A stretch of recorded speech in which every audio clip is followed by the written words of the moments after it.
What's going on, guys? It's Nick here, back in the video. We're going over quarterback today, and we're going to talk about 5 quarterbacks that I've seen people talk about as potential league winners this season. We're going to go over if I agree with that within the context of their ADP, because remember, everything is relative to value. You can be an awesome player, but if you're going in round 1, there's a pretty high opportunity cost there, right? There's a lot of other really awesome players. So can you be a league winner within the context of where it takes to draft you? We'll start off and we'll go in order of ADP here, starting off with Josh Allen, ECR, 21st overall, redraft ADP, 22nd overall. My ranking, 32nd overall. So he comes off the board in that like late second round.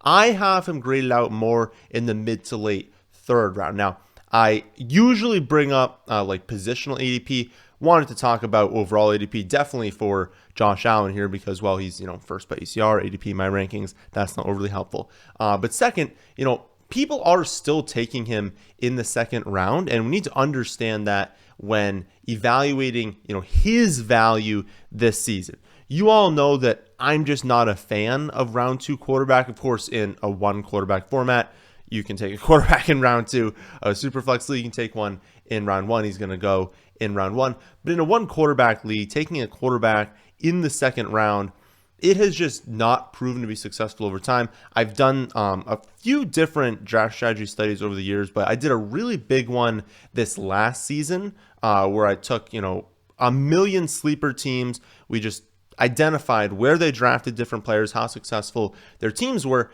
and the first optimal round to draft a quarterback in that study was round 3. It was not round 2, and that's only looking back at the last few seasons when early round quarterback has been pretty successful. So round 3 just is the first round I would be taking a quarterback. The rationale for that is pretty clear to uncover, like why teams that take round 2 quarterback are just less successful overall.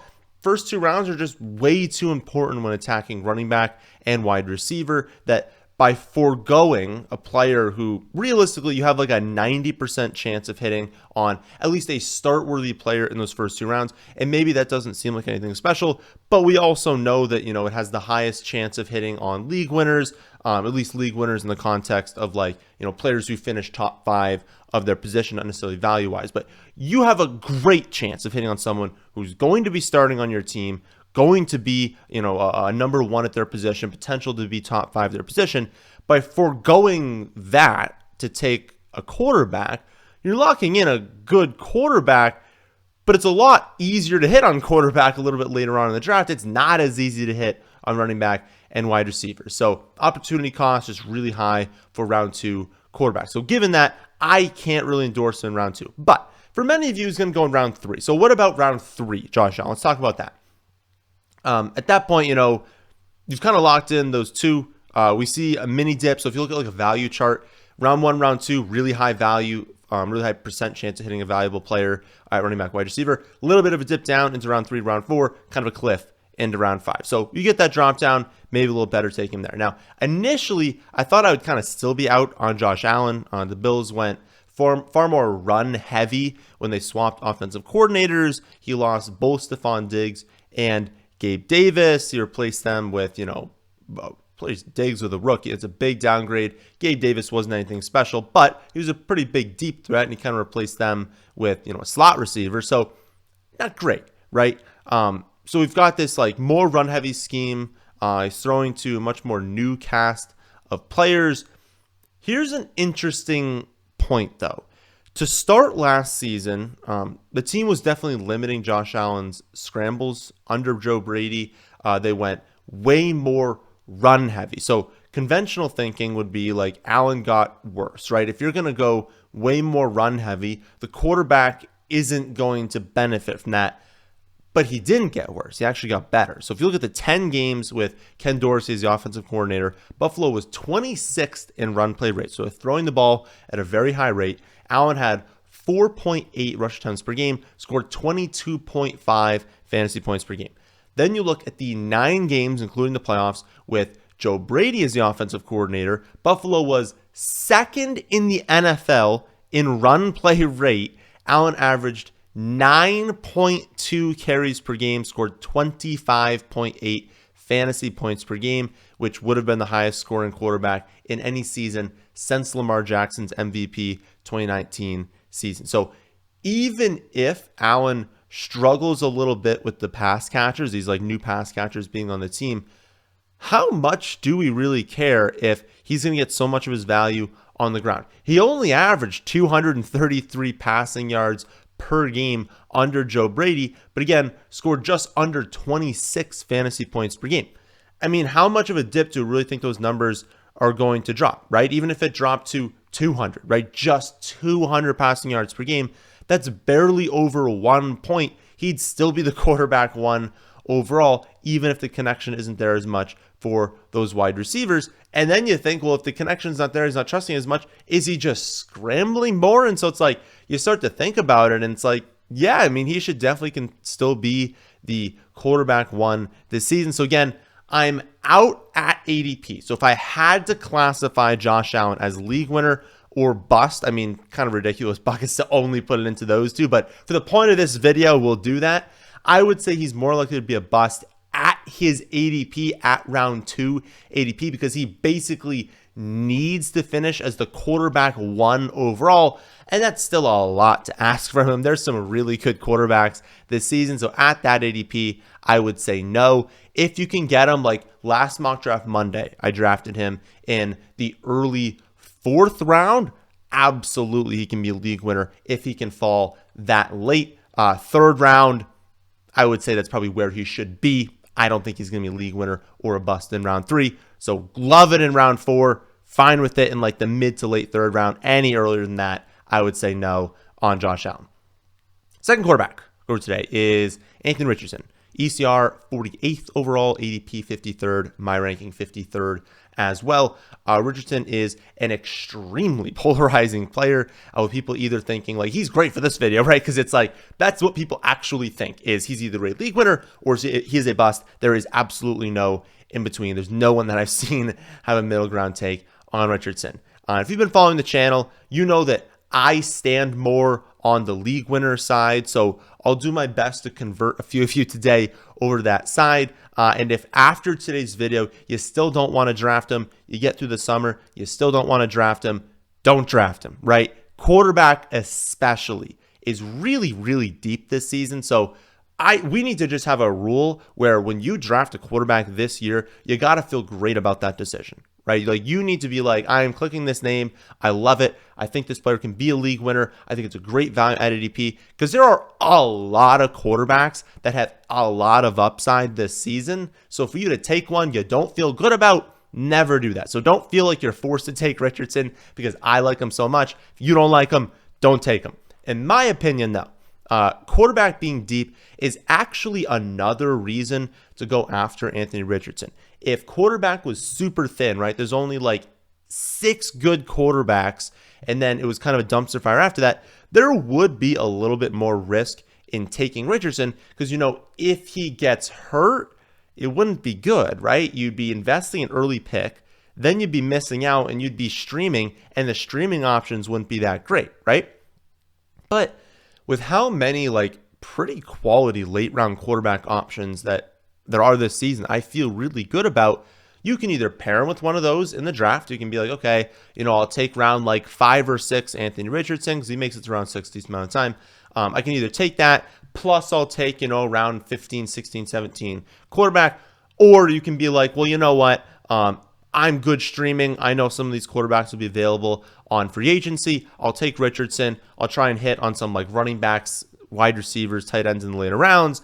If he gets injured, if I need to replace him, I'll have some options on free agency. I can go there. So another point there is that he's extra valuable for not only if you like those later quarterbacks, but for those of you who play in leagues, people don't hoard quarterbacks. I've played in both, so I completely understand that both sides of these like exist. Like I've played in 12-team leagues where you look at free agency and you're like, there's like 7 quarterbacks that I would have been absolutely fine drafting. Probably shouldn't have gone early quarterback, or probably shouldn't have gone after quarterback so early. But I've been on the flip side too, where everyone feels a need to draft 2 or 3 quarterbacks in one quarterback league. Looking for agency, and you're like, how on earth is Mac Jones the best quarterback available right now? He's not even a starter anymore. So I've been on both sides, understand them. in leagues where people don't hoard quarterback, your free agency is going to be better. You can afford to take a little bit more risk with your starting quarterback because you'll have great options even if they end up getting injured, reverse side, if people hoard. So understanding your league, very important there. Overall, I like taking him just because of like the upside, right? I mean, he scored 26.4 points per 4 quarters last season. Obviously, you know, it was on a limited sample size, but I think it was impressive that as an incredibly raw rookie that, you know, people thought it was going to take him. People thought he wasn't going to start the season initially, that he was going to, you know, come in midway through the season, look super raw. Maybe this coming year, he'd finally put it all together. No, literally starting in week 1, he goes out there. He's dominant on the ground. He looked shaky in the passing game, but I think that's the point. He looked shaky in the passing game last season. He had way worse talent. Like he played, like 10 snaps with Jonathan Taylor. He didn't have A.D. Mitchell. Like, the team is much better talent-wise this season. Jelani Woods should be healthy now. Like, they have better players around him. He should have improved his passing development, and he was still scoring 26.4 points per 4 quarters because he's a cheat code on the ground. In my eyes, you're getting a weekly top 3 quarterback. When he is healthy and he steps onto the field, he will be a top 3 quarterback in those weeks. And then if he gets hurt, you stream. Let's say he misses 8 games. I am being extraordinarily generous to the crowd that says he can't stay healthy, saying he's going to miss half the season, okay? Let's say he misses 8 games due to injury. If he plays the year, you know, when you're getting, or plays that first part of the year, first 9 weeks, and you get 26.4 points per game, then you stream, you're going to stream roughly 17 points per game. That's like replacement level. You should be able to find that in free agency, especially since you have your pick on all the good matchups, right? You get 26.4 points per game for the first 9 weeks, 17 points per game for the next 8 weeks. That is 373.6 fantasy points. That is top 3 in basically any season. So yes, I took the liberty of giving him his points from last season when he was a rookie with worse weapons, but was performing really well. But I also think that that's valid since I just gave him, you know, a 2-month injury. I had to miss 8 games of the season. On average, he's not going to miss 8 games a season. So my point is, we're not taking a 0 in the games that he misses. So you can figure it out. You can trade for someone. You can sign someone on free agency that ends up being good. Maybe you added like Joe Flacco last season who ends up tearing it up towards the end of the season. There will be options for you. But also, maybe he doesn't miss 2 months of the season. Maybe he also scores more than 26 points per game during that time because he's a cheat code in fantasy. I think that's well worth the risk in round 5, especially round 5 being that round where we get a big drop-off in talent for running back and wide receiver. And especially whenever he makes it to round 6, I would snatch that up every time. I think he's much closer to the league winner portion. Next up, we have Kyler Murray, ECR 64, ADP 74, my ranking 64. Kyler has had a like very interesting career. I feel like it's difficult to remember some of like what he's done because he had that major injury coming off the torn ACL last season. So it had been a while. Like we've just been removed a little bit from a lot of the history surrounding Kyler Murray. But basically, do a quick summary for it. Super talented player, really hyped coming out of college. A lot of hype surrounding his rookie season, especially in fantasy. Unfortunately, the offensive line was just complete trash, and so he was able to stay healthy. Actually, interesting that it was his only season he was able to stay healthy, and it was the season he had the worst offensive line. No quarterback was sacked more than him. Still ends up finishing 8th in points per game, or 8th overall, 12th in points per game in fantasy. Jump on over to year 2. He was the quarterback 1 overall through week 11, averaging 29.2 points per game. Absolutely insane number. Was well on his way to being like by far the most valuable player in all of fantasy. But then he hurts his shoulder. He only averages 16.5 points per game from week 12 on, clearly limited from that point on. Year 3 again starts off hot, averages 24.8 points per game through week 7, was 3rd in quarterback scoring, suffers the ankle sprain, misses 3 weeks, then has the bye, returns, averages still good, 21 points per game, but still definitely worse than we were expecting. Year 4, he was the quarterback 6 through week 8, suffers the hamstring injury. That forces him to miss 2 games. And then, of course, he tears the ACL. That ends his season. That ACL injury keeps him out until week 10 last season, in which point he was the quarterback 10 from that point on. Obviously, he was not 100% recovered from the torn ACL.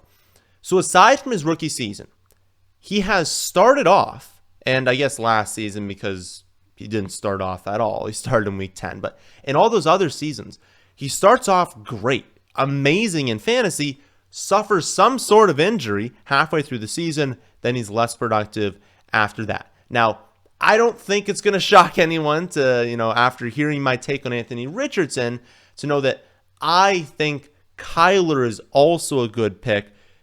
I know the injury risk is there, but think about all the things I just said about Richardson. It is still worth taking these quarterbacks that have 29 point per game upside, because if you hit on that even for a half of a season, that's going to be super, super valuable. Way more valuable than drafting a quarterback who has a better chance of staying healthy, but his ceiling is like 23 points per game. Also, think about all the quarterbacks last season that got injured. Were we thinking that Aaron Rodgers was a hypermobile quarterback, was going to miss the entire season? No. Joe Burrow, were we thinking he's a hypermobile quarterback, going to get injured? No. Kirk Cousins, not exactly a mobile quarterback, thinking he's getting injured? No. So any quarterback can get injured. Are Kyler and Richardson slightly more likely to? Yes. But is their ceiling way higher? Yes. And to me, that makes it worth it. Especially, they drafted Marvin Harrison Jr. They signed Zay Jones. You've got McBride in year 2. He's now got a true alpha, a reliable tight end, decent wide receiver depth. I know it doesn't seem like it, but they have pretty solid wide receiver depth in case of injuries. Like, Kyler has the potential to be the number 1 quarterback this season. And like Richardson, you're not taking a 0 in the weeks where he's not playing, right? If he happens to get injured for a few weeks, maybe you have Richardson and Kyler and they score 25, 26, 27 points per game while healthy, and then you just stream in the few weeks they miss. That sounds good to me, especially in a mid-round ADP. Someone that I have, not been getting as much as. I've drafted more of these first, really the second and third quarterback on the list. Fourth quarterback on the list, haven't been drafting as much of, is Jayden Daniels. ECR 105, ADP 104, my ranking 100. And I think, looking at that, you're like, oh, don't you get more of them because you're ahead of ADP? I don't know. Like, part of the reason I don't get him as much is because I like a lot of these mid-range quarterbacks. Like, not even the ones I talked about there, but like, I like Jordan Love. I like Dak Prescott. I like Joe Burrow. Like, there's a lot of mid-round quarterbacks I like. And I get to Jayden Daniels, and I'm just slightly hesitant. I see the upside, There's a lot of variance to how many times he actually is going to run the ball. Is he going to go pure Lamar, or is he going to, take a step back, only run it like 4 or 5 times a game? We kind of don't know. So there's a lot of variance to that projection. And, if he runs it, 7, 8, 9 times a game, it's not going to matter that much how much he passes. He's going to be good in fantasy. But I'm a little bit concerned with that wide range of outcomes, because with that range of outcomes comes the low end where he does only run it 4 or 5 times a game. And you look at, your other options, right? You have missed out on these really, really strong mid-round quarterbacks that I do feel very confident are going to have good seasons. You can also wait a little bit and grab Tua. You can wait closer to a round and grab Jared Goff. You can wait 2 rounds and grab Kirk Cousins, 2.5 rounds for Matthew Stafford, 3 rounds, over 3 rounds actually, for Aaron Rodgers. I'm also just not completely sold on this offense in general. Like, McLaurin is a great wide receiver, but Dotson was underwhelming after his rookie season. Luke McCaffrey is, I think an okay prospect, but not an amazing one, and he's still rookie. He's going to take a little bit of time to develop. They have a rookie tight end, a dinosaur tight end in Zach Ertz. They've got 2 running backs that will likely both be pretty inefficient this season. So I don't know. It's like, I get it. I get the mobility. I get the long-term value for those of you in dynasty leagues. Like, he's still a great target because he could legitimately be the next Lamar Jackson. For redraft leagues, I feel like you just missed out on some really, really strong high upside quarterbacks. Or you could just wait a little longer and get ones that maybe don't have the same ceiling, but have a slightly lower ceiling and probably have a much better chance of hitting that ceiling. And so I think for me, I can't put him into the league winner category right now. I got to wait until training camp. If training camp happens, and like the July one, not like mandatory OTAs and stuff. If July comes, mid-July into August comes, he's tearing up preseason. He has great reports in training camp. I can start to classify him maybe as a league winner, but unfortunately when that happens, he's not going to go around pick 100, he's going to go around pick 80. And it's like, just given the value he's already at right now, I don't think I'm going to classify him as a league winner this season. Final quarterback over today is Justin Herbert, ECR 104, ADP 110, my ranking 108, so right kind of in the mix there. Thus far in his career, Herbert's been the quarterback 9, 2, 15, and 10 in points per game. So getting him as the quarterback 15, double-digit rounds, that seems like a really good value. That's been his worst finish so far, and so if you're getting him at his lowest point, that's great. Problem is, Jim Harbaugh is now the head coach. Greg Roman is the offensive coordinator. Greg Roman teams have ranked top 10 in rush rate every single year that he has been involved. Chargers passed on Malik Neighbors to draft an offensive lineman every chance these two get. They talk about how much they want to run the football. Herbert also lost both Keenan Allen and Mike Williams, really only replaced them with Ladd McConkey, who's a great prospect. I think Ladd has awesome upside long term, but I don't know. You're still asking a lot for him to right to open the season, basically be their number one. That's what people want to happen. That's asking a lot. Palmer's probably going to have to open as the number one. They do have DJ Chark, but he's just never been someone we've been very high on. What if Ladd takes some time to develop? What if Palmer can't be a true number one? What if Chark is what he's been his entire career besides one season? There are risk factors here. They lost Everett. They lost Eckler. There are risk factors here. They just run the ball a ton, that Herbert is just a game manager and has zero weekly upside. He'll have a few games where they fall behind, that he hits deep on Chark, he hits deep on Palmer, and we see the numbers come.